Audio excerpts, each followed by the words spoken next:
सबसे पहले जैसे कि मैंने let me restart the topic. Audio clear Narendra, thank you. Vijay, thank you. So जैसे कि मैंने बोला, बुल मार्केट का टाइम है एंड डेफिनेटली ऐसे टाइम पे इट गेट्स रियली इंपॉर्टेंट कि जो प्रॉफिट्स है उसको राइट टाइम पे प्रोटेक्ट करे। बिकॉज होता क्या है, whenever a stock that goes up big, वो यू टर्न मार्क के ना काफी सारे मूविंग एवरेजेस और इंपॉर्टेंट सपोर्ट लेवल तोड़ता है and we give invariably we give our profits back. ये एक हैबिट है which I have not mastered completely but in learning और टाइम के साथ getting better, so that I do not give my profits back away to the market. But मैं ये कैसे करता हूं, ये मैं आज आपके साथ शेयर करना चाहूंगा। स्टार्टिंग विथ डिस्क्लेमर, आज हम काफी सारे स्टॉक्स, केस स्टडीज, चार्ट्स वगैरह देख सकते हैं to understand the thesis. Idea दोस्तों कभी भी टिप देने या हैंड आउट करने का नहीं था। So please note, we are not SEBI registered financial advisors. Please consult your financial advisor before any investment decisions. The idea is never to hand out the tips. Idea कभी भी tips hand out करना या सिर्फ stock का नाम देना नहीं है, बट मेरी इन्वेस्टमेंट जर्नी और थीसिस आपके साथ शेयर करना है, as I also grow along with many people who have been growing with me. Okay, तीन पॉइंटर्स पे बात करेंगे, something called as trailing stop loss, retracements और मूविंग एवरेजेस पे भी बात करेंगे लाइव एक्चुअल केस स्टडीज के साथ। एक डीप डाइव का अपडेट होगा और एंड में Q&A करेंगे। चलो, let me share the screen. As you can see now, getting on to an actual example. कभी भी ना दोस्तों जब प्रॉफिट्स आते हैं तो उसे लॉक करना क्यों इंपॉर्टेंट हो जाता है वो मैं आपको समझाता हूं। Let me show you something. 24 watching, चलो fantastic, more people will join in. ये देखिए, 2 हफ्ते पहले मैंने एक ब्लॉक किया था LT फूड्स पे, विच इज दावत। 127 का प्राइस लेवल था and I was holding from the levels of 104। तो मैं आपको चार्ट्स बताता हूं। ये देखिए, मेंबर्स ओनली ब्लॉग है मेरा। So if you want to join, you can join my deep dive membership, जहां पे मैं ये अपने थॉट्स वगैरह शेयर करता रहता हूं अलोंग विद चार्ट्स। तो ये चार्ट्स वगैरह सब शेयर किए थे, but let me tell you what happened in Daawat. ये देखिए, समवेयर यहां पे 100, यहां पे एग्जैक्टली यहां पे मैंने अपनी पोजीशन बिल्ड करना स्टार्ट किया था।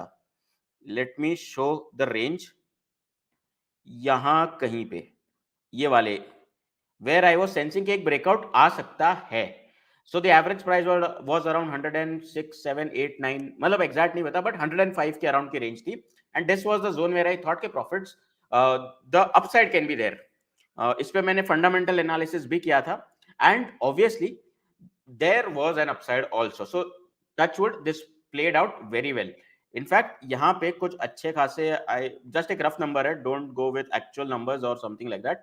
But एक यहाँ पे एक 20-25% का गेन बन गया था, as you can see. अब यहाँ पे एक ट्रिकी पार्ट आई थी और मैंने अपने ब्लॉग में भी शेयर की। As you can see from this blog, ये स्टॉक ना नीचे थोड़ा यहाँ पे रेजिस्टेंस ले रहा था फ्रॉम 130 टू 127 के नीचे। And as you can see, यहां पे लिखा भी है मैंने कि it was making lower highs and exactly on the support zone. मैं इसकी बात कर रहा था। Hope my screen is visible. Okay, यहां पे इसने सपोर्ट ले रहा था, बट अब एग्जैक्टली यहां हुआ क्या? एक तो बुल मार्केट था विच इज ओके, बट यहां पे for some reason as you can see, selling I and 10-day exponential moving average, 21-day exponential moving average, ये ब्लू लाइन और रेड लाइन ये दोनों ब्रीच हुई। तो ultimately if I am sitting on 20% gains और मेरे की सपोर्ट जोन मुझे जाते हुए दिखाई देते हैं, so I decided to book out with my profits. जितने प्रॉफिट्स है मैंने यहां पे सोचा कि मैं इसको लॉक कर दूं। Let me highlight the zone. यहां पे कहीं पे,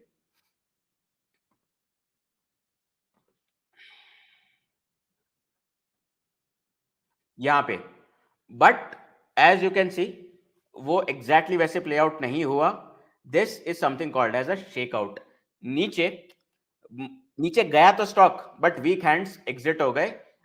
सो in this case even I acted as a weak hand, it breached my support levels और मैं एग्जिट कर गया to protect my profits. But हो सकता है कि this exit was not right. तो ये शेकआउट से थोड़ा आइडिया लग सकता है कि बॉस दिस इज स्ट्रॉन्ग। ये देखो नीचे से कितनी तेज बाइंग आ गई उसी दिन, but during the day when the candle is progressing आपको उतना आइडिया नहीं होता। नेक्स्ट डे एक इनडिसाइसिवनेस की कैंडल थी, क्लियरली पता नहीं लगता था कि बाय करना चाहिए नहीं करना चाहिए, but things were moving positively, and that's when यही लाइव स्ट्रीम में पता लगा from one of the members, Narendra, उसको मैं क्रेडिट देना चाहूंगा इसके लिए, where he highlighted this. Exactly इसी लाइव स्ट्रीम में पता लगा कि ये क्लियरली आई थिंक विजिबल है ना चार्ट्स, ओके। इसी लाइव स्ट्रीम में पता लगा कि there was a cup and handle being played out, और ये कप एंड हैंडल का ब्रेकआउट हो सकता है। The third day, I think this was Monday, a nice breakout was seen. तो दैट्स वेयर मेरा यहाँ पे ट्रिगर अलर्ट हुआ and I decided to reenter also. Exactly यहाँ पे मेरी एवरेज कुछ 139 140 की आई, but that does not matter कि ये देखो इतना थोड़ा सा, देखो थोड़ा सा तो लॉस लेना पड़ेगा breakage fees if you want, this is an insurance money कि मेरा 5-6% का नोशनल गेन तो गया। बट जब मैंने when I started working against the emotions कि बॉस ये ऑलरेडी बढ़ चुका है, क्या मुझे री एंटर करना चाहिए, it was a emotional game. That's where I decided to again scale my position and add another 20% profit to my existing 20% profits. So trading जितना कहते हैं ना कि जितना ही नंबर्स का गेम है, उससे कहीं ज्यादा बिहेवियरल और साइकोलॉजी का गेम है, and this is exactly what happened. यहाँ पे एंटर करना वाज नॉट इजी। इनफैक्ट मेरे फ्रेंड्स है, मैंने इनके साथ भी ये डिस्कस किया पर्सनली कि there is a breakout happening. मैंने कुछ ही दिनों पहले इसे सेल भी किया है बाय द वे, थोड़ा बहुत यहाँ पे प्रॉफिट भी बुक किया है। So that's where people were against it के नहीं, जनक की ऑलरेडी भाग चुका है यहाँ ब्रेकआउट के ऊपर, why are you adding it again. But I said no boss, let us not have any behavioral biases, and what if the charts are saying that this is a winner, the volumes are okay, there is breakout, the RSI, the RS, not RSI but RS to Nifty is okay, we will go for it, and I'm holding it right now. It seems कि ये एक run up अच्छा continue होगा, थोड़ा बहुत retracement आ सकता है, it is now very much extended, तो एक retracement back to the moving averages will be completely okay, but the bullishness is there. The point is कि यहाँ पे प्रॉफिट कैसे प्रोटेक्ट करना जरूरी था। These moving averages of 10 day and 21 day were very critical. अगर इसके नीचे आता है, द रूल्स से, मेरे रूल्स डिफाइंड है कि boss I will be moving out. So 125 तो हार्ड स्टॉप था, मैं 128 125 के जोन में मैंने एग्जिट मार दिया। So far, so good. Shall we move on to second example? Clear? एक और actual example दूं? Now, let me move on. Okay. Let me move on to the second example, और ये भी मैंने अपने members के साथ यहाँ पे share किया है. Let me see if I can spot it. यहाँ पे PCBL ने कुछ उतना अच्छा प्राइस एक्शन नहीं दिखाया था, और PCBL पे मैंने यहाँ पे एक ब्लॉग भी किया है on 11th, I think PCBL 11-12 का ब्लॉग था जब उसके रिजल्ट आए थे, and there was some price action. Again this was a members only blog, तो मैं मेंबरशिप्स के बारे में बताऊंगा। ये देखो एकदम उल्टा रिएक्शन, वहां पे एलटी फूड्स में अगर हमें नीचे से शेकआउट मिला था, तो this is something called as fake out. Result वाले दिन पीसीबीएल एकदम ऊपर तो गया, बट ऊपर से शार्प सप्लाई भी आई, and that was the first sign कि boss something is not okay here. Next day red candle में अभी भी यहाँ पे एग्जिट नहीं लिया, और ये वाले केस में ना पीसीबीएल में तो और भी इंटेंस प्रॉफिट्स थे। तो जो मेरे मेंबर्स हैं उनको पता होगा कि somewhere I think in this range we had discussed about this technically around 120 125 ish, and look at the monumental rise after that, 33%, ठीक है, 33% after the technical analysis blog which we did in 1 or 2 months। यहां पे ये fake out आने के बाद these two red candles were not good, और ये वाली रेड कैंडल जब ये ब्रीच हुआ, first the 10 day EMA and then second 21 day EMA, तो अराउंड 155 160 की रेंज में इट वाज सेड कि boss this is going down this swing low also.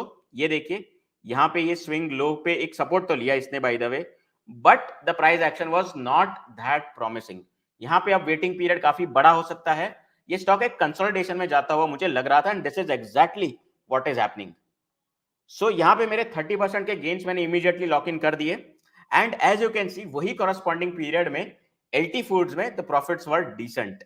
So this is how you move your profits, you rebalance stuff, And दोस्तों, the long and short of the bull market scenario is there will be many counters which will give you opportunities. सिर्फ ऐसा emotionally किसी एक counter से बैठे मत रहना. Either ways, नीचे की साइड भी और ऊपर की साइड भी, there will be mistakes. Nobody will be 100% right, but it was important to understand कि where the price action is not going good and where the supports are being broken so that I can move out by protecting the profits. So this is one nugget. इसके अलावा let me show few more examples. Something, there is something called as retracement. Let me show you something. सो एक ये देखिए, ये मैंने recent यहाँ पे एक ट्रेड एंट्री ली थी संधार इलेक्ट्रॉनिक्स, 2 दिन पहले ही ली है, तो please use your due discretion. So I can tell you, ये देखो, this one sided movement was very good, okay, but after that यहाँ पे ये स्टॉक रिट्रेसमेंट में गया. What is retracement? From the peak it is going back to 10 day moving average. तो my hunch was कि यहाँ पे इसको सपोर्ट मिलना चाहिए and it should go back, resume its journey.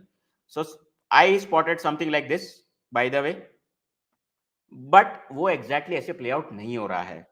It is going below 10 week moving average और अब लग रहा है 21 वीक मूविंग एवरेज पे भी जाएगा. सो अभी right now I am at 2% losses over here at moderate position, but if this support lines are taken out I might exit also. सिर्फ प्रॉफिट से नहीं बचाने, छोटे लॉसेस भी इंपॉर्टेंट होते हैं, but if it is a U turn I might continue to hold और even pyramid up. But this is how I think. There is one more retracement example which I would like to cover. किसकी बात करें? AI engineering की करें क्या? Yes, look at this AI engineering. This is such a beautiful example. ये देखिए, the movements has been quite erratic, but when the movements are there it is quite sharp. Okay, यहां से गया and look at the retracement after that. अब यहां पे जो critical point ये आता है, ये एआई इंजीनियरिंग के केस में दोस्तों ये समझना जरूरी है कि 2110 और 21 डे मूविंग एवरेज कितनी डीप है. सो दिस, इतनी डीप कितना होगा ये? Let me guess, some 5 to 7%. ये देखिए 5% अवे 10 डे मूविंग एवरेज और 21 day moving average 7 to 8% away था. ओके, तो यहां पे कहीं पे थोड़ा judiciously, as you can see, यहां पे एग्जैक्टली 10 डे मूविंग एवरेज पे स्टॉप लॉस लगाना जरूरी हो जाता है. We can not be waiting for 21 day moving average. After that it has again started its upward journey, that is a separate thing. But अगर जरूरी हो तो प्रॉफिट्स बुक करना इंपॉर्टेंट हो जाता है. नो डाउट ये थिंकिंग लॉन्ग टर्म इन्वेस्टिंग से कॉन्ट्राडिक्टरी है कि you hold on to your winners, you hold them for long term, but again this is something that is working for me in the bull market, it has worked for me in the bear market. This is not a strategy which I'm imposing कि यही right way है. There are multiple ways to make money. This is what suits me. You can also start developing your processes like this. ये कुछ experience आज मैंने आपके साथ share किया.